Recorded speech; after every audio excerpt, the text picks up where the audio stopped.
Make sure you establish a good posture, your back upright, chin slightly tucked in.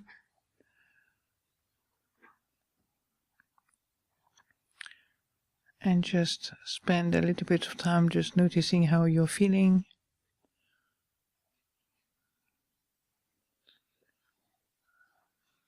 Whether your body feels relaxed or tense, whether your mind is relaxed or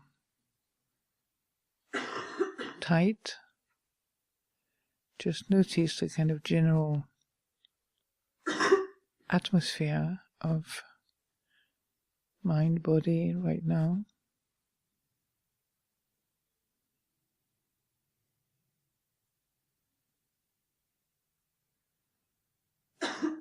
It's important when you observe the mind to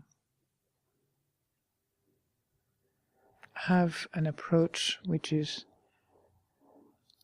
soft, a soft approach, kind, interested, and remaining awake, remaining really, make sure your energy is not just being unattended. Notice how you feel energetically. Feel tired maybe, or you feel sleepy, or you feel up or down. And you can use to for the first, maybe for a while, until your mind is really settled in the present moment, it's really useful to use a meditation object. And the meditation object can be, for some of you, you have already a familiarity with a particular meditation object, and you can use that as a way of staying in the present moment. Otherwise, you can also use the natural quality of listening to the breath, the natural breathing, in breath, out breath. Not a pranayama breath, just natural breathing. You can also, some of you may be familiar with the meditation object that Ajahn Sundara spoke a lot about, the sound of silence.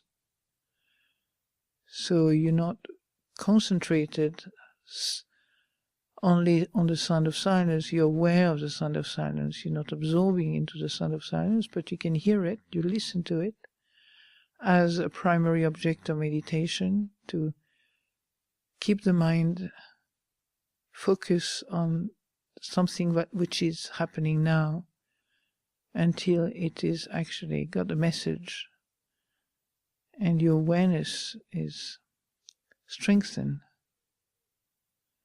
by this attention to your primary object.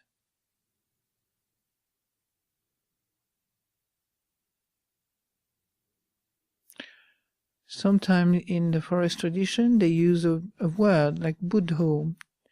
You breathe in Bud and you breathe out Do. Breathe in Bud, breathe out Do. You can even use it together with the breath. So it's not a vipassana meditation right now, it's just a calming, settling the mind into the here and now.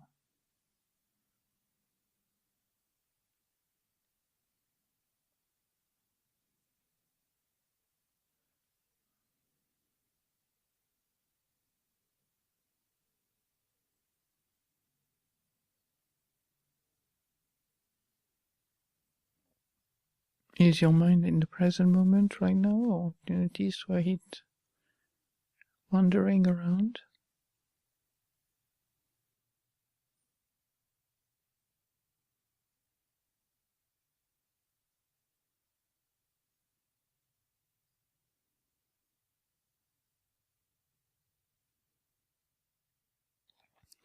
You continue with the walking meditation.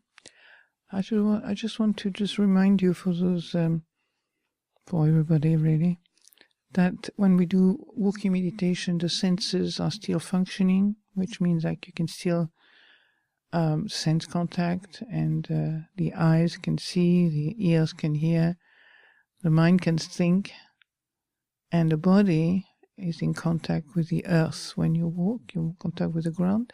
So I'd like to continue for the next another couple of days to focus more kind of energetically with being in the present using a simple meditation object, okay? Before we open and just let the mind observe the many things happening into it.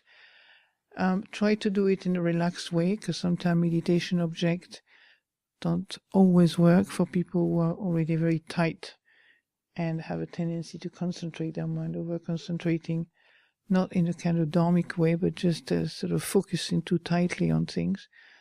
So, and the life here is already quite sort of tight in a way compared to what you do usually. So it's a matter of finding the balance, well, just being simply present, and if the mind is, and just having a gentle reminder, where am I right now? Something, where am I?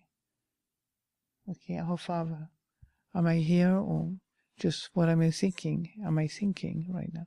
Occasionally, you offer yourself a little reminder, and so you can just stay really in that dimension of the present moment, which is so hard to not accessing the present moment, but sustaining that quality of being in the here and now. Yeah, Pachupanna.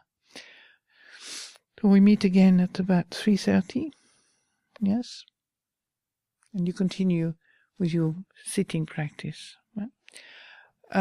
Remember to be gentle. The mind and body are have their needs.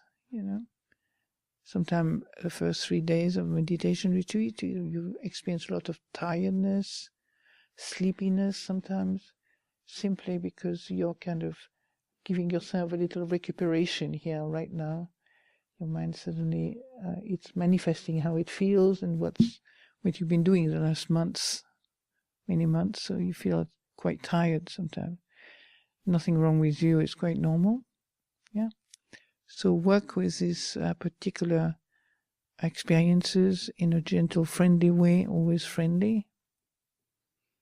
I always say if you want to train a cat or a dog, it can be firm, but the dogs you like the dog, don't you?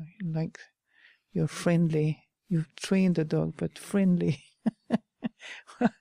At some level we have the intelligent mind, but in terms of habits, we're not that far from the habitual world of being